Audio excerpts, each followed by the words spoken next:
Ready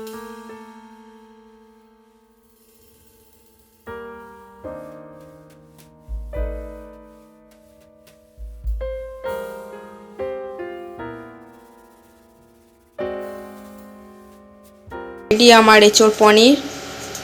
hello friends, কেমন আছো তোমরা সবাই? আশা করি সকালে খুব ভালো আছো, আর আমরাও অনেক ভালো আছি।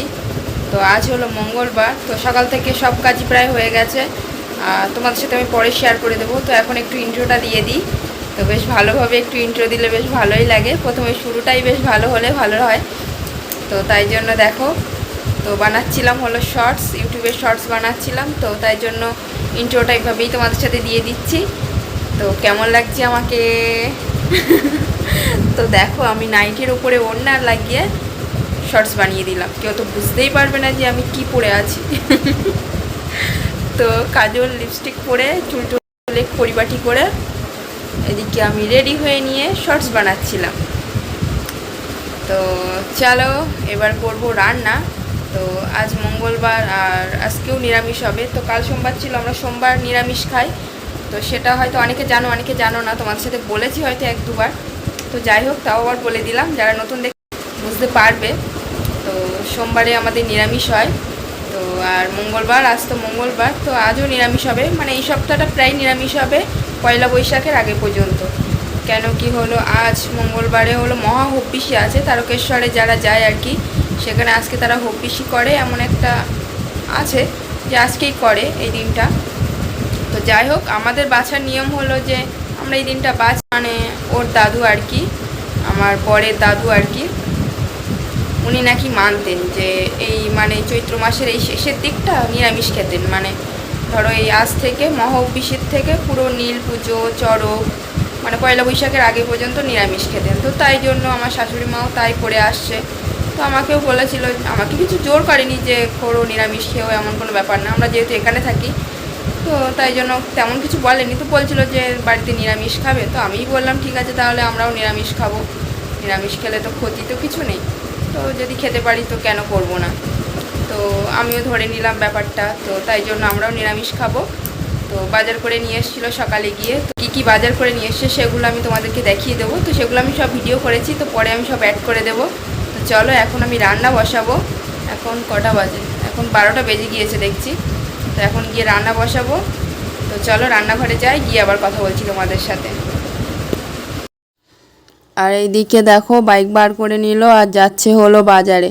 আর আমি সামনে দাঁড়িয়ে আছি বলে দেখো আমার পিছনে কি করে লাগে, তা একটু দেখো, ইচ্ছা করে আমার দিকে সরে আসছে, দেখো। বদমাইশ একটা। তো এখনও বেরিয়ে যাচ্ছে বাজারে। তো চলো আমি এদিকে কি করছি না করছি দেখাই তোমাদেরকে। তো তার আগেই দেখো আমাদের কত ফুল ফুটেছে। তো এই গাছে একটা ফুল ফুটেছে, এদিকে জবার একটা কালার হয়েছে, এদিকে গোলাপ হয়ে আছে, আর এদিকে এই গোলাপগুলো এখনও ফুল আসছে না ঠিকঠাক। তো আর এই গাছটায় দেখো একটা জবা ফুটেছে, তো লাল জবা, বেশ সুন্দর লাগে। আর এদিকে গোলাপ, এগুলো রৌদ্রে দেখো সব ফেড হয়ে গেছে।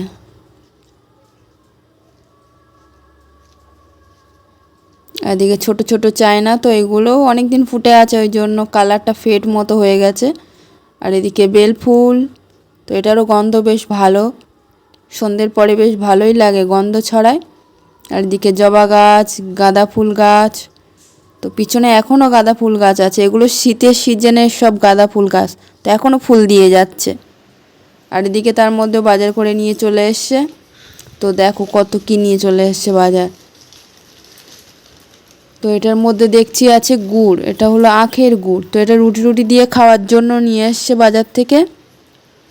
আর এদিকে সব অনেকটা সবজি নিয়ে এসছে, এদিকে দুধ নিয়ে এসছে দেখছি।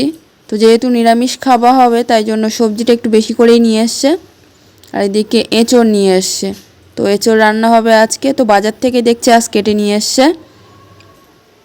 আর এদিকে আমি এখন বানাচ্ছি হলো গোলা রুটি, তো সকালে গোলা রুটি খাওয়া হবে, আর ভাতও আছে, যে যেটা খাবে সেটাই আর কি।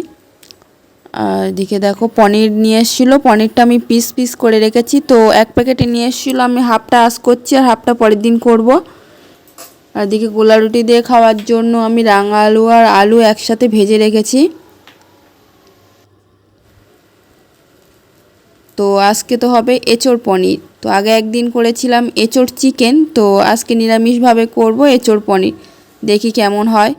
আর এদিকে আমার এটাও হয়ে আসছে সেকা সেকা, তো আমি উল্টে দিলাম।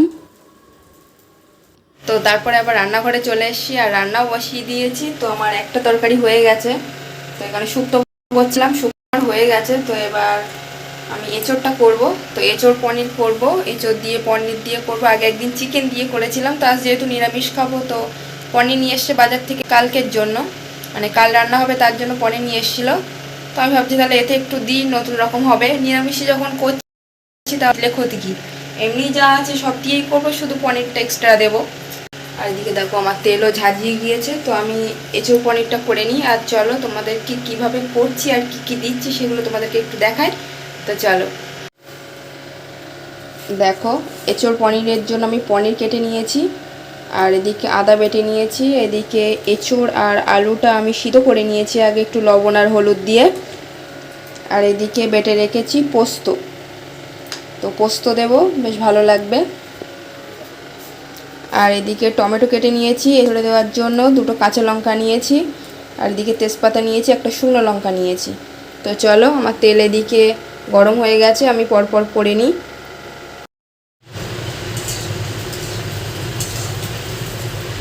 পনিরটাকে লাল লাল করে ভেজে নিই।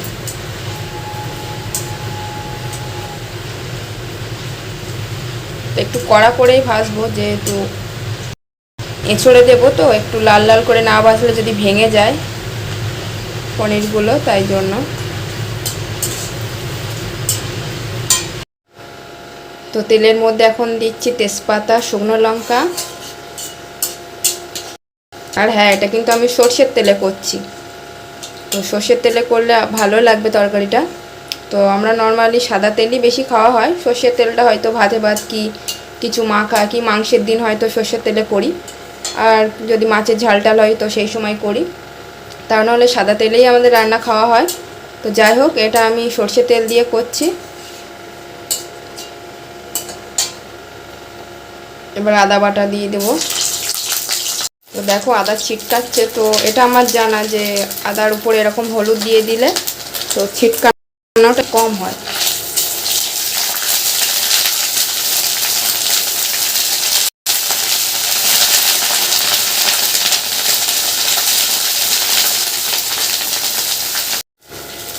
তো দেখো আদাটাও অনেকটা ভাজা ভাজা হয়ে এসছে।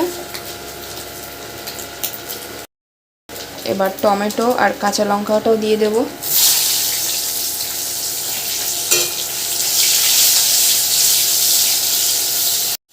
অল্প করে লবণও দিয়ে দিচ্ছি, তাহলে টমেটোটা তাড়াতাড়ি যাবে।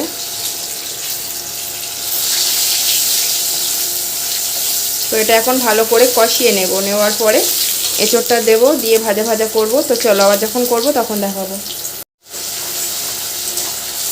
তো দেখো মশলাগুলো আমার ভালো করে ভাজা ভাজা হয়ে গিয়েছে। এবার এরপর আর আলুটা দিয়ে সিদ্ধ করে রেখেছিলাম সেটা দিয়ে দিলাম।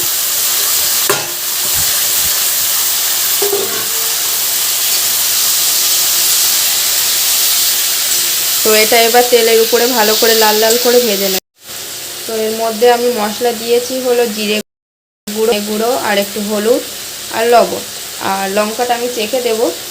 তো দুটো কাঁচা লঙ্কা দিয়েছি, একটা শুকনো লঙ্কা দিয়েছি, আর যদি দেখি যদি ঝাল কম হয় তো তখন লঙ্কার গুঁড়ো দেব।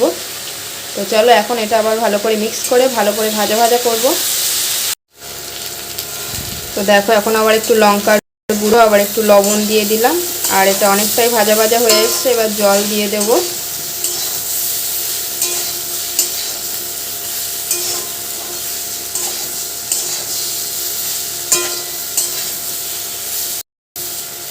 তো যতটা পারি লাল লাল করে ভেজে নিচ্ছি, দেখতে পাচ্ছ, দেখেই বোঝা যাচ্ছে কতটা লাল লাল করে ভাজছি। গরম জল দিয়ে দিয়েছি, পনিরটাও দিয়ে দিই, তাহলে এর সাথে ভালো করে মিশে যাবে।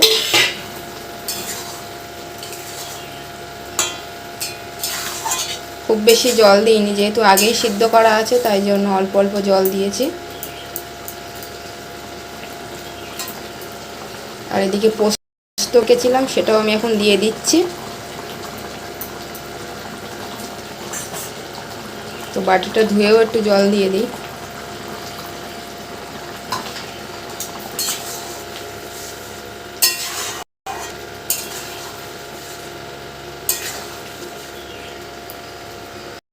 আর দেখো এটা ফুটছে, আর আমি এখন একটু পরেই নামিয়ে নেব। তো তার আগে আমি একটু দিয়ে দিচ্ছি ঘি,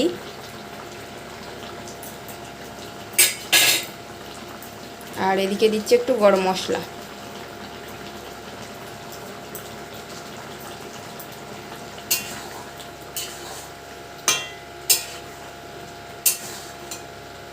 তো দেখো রেডি আমার এঁচোড় পনির। তো দেখতে তো বেশ ভালোই হয়েছে, আর আমি অল্প একটু টেস্ট করলাম, ঝোলটা তো ভালোই লাগছে, খারাপ না। তো এখন ভাতের সাথে কেমন লাগে সেটা খেয়ে দেখতে হবে।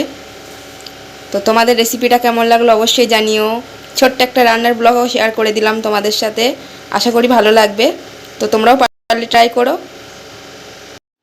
তো রান্নার পরে আমি আবার সান্দান করে নিয়েছি, নিয়ে ঠাকুর পুজো দিয়ে নিলাম। দেখো ঠাকুরকে পুজো দিয়ে দিয়েছি। আর এদিকে সন্ধ্যের পরে অফিস থেকে বাড়ি চলে এসে দেখো এদিকে হোয়াইট সিমেন্ট দিচ্ছে। তো এটা সেই খাটের তলায় দেওয়া হবে, চৌকো চৌকো করা হয়েছে সিমেন্ট দিয়ে। তো এইগুলো খাটের তলায় দেওয়া হবে, তার আগে একটু সাদা কালার করে দিচ্ছে, তাহলে বেশ ভালো লাগবে দেখতে। তো অফিস থেকে এসেই দেখছি বাইরে খুটখুট করছে, তো বাইরে বেরিয়ে এসে দেখি এইসব করছে। তো সন্ধেবেলা আবার সন্ধে টন্ধে দিয়ে নিয়েছি, নিয়ে এদিকে বানিয়েছি হলো সুজি। তো অল্প করে বানিয়েছি। আর চলো রান্নাঘরে আমি একটা জিনিস বসিয়ে এসেছি। তো আবার রান্নাঘরে চলে এলাম, আর এদিকে বসিয়েছি হলো চা। তো চা করছি, আর এদিকে দেখো চাটা ফুটছে। তো একটু কফিও দিয়েছি হালকা করে। তো চাটা নামিয়ে চলো ঘরের দিকে যাই, গিয়ে আবার তোমাদেরকে দেখাচ্ছি। তো দেখো নিয়ে চলে এসেছি সব রেডি। তো আজ সন্ধ্যাবেলা একটু দুধ চা খেতে ইচ্ছা করছিল, তাই জন্য দুধ চা করলাম। তো চলো খেয়ে নিই, পরে কথা বলছি। আমাদের রাতে খাওয়া দাওয়া কমপ্লিট হয়ে গেছে, আর ঘরের মধ্যে এত গরম লাগছে না, তাই জন্য আবার পার্কের দিকে আসলাম হাওয়া খেতে। আর এদিকে দেখো আমি এত পাগল না, নাইটিটা আমি উল্টো করে পড়েছি, আর সেটাই ঘুরিয়ে দেখাচ্ছি ওদেরকে যে দেখো নাইটি উল্টো করে পড়িয়েছি। আর এদিকে একটু দোলনায় বসবো, তার নের পড়েছে, তাই জন্য ভিজে ভিজে, তাই জন্য ভাবছি বসবো কি বসবো না। তো চলো গুড নাইট সবাইকে, আজকের ব্লগটা আমি এখানেই শেষ করছি, কাল আবার দেখা হবে।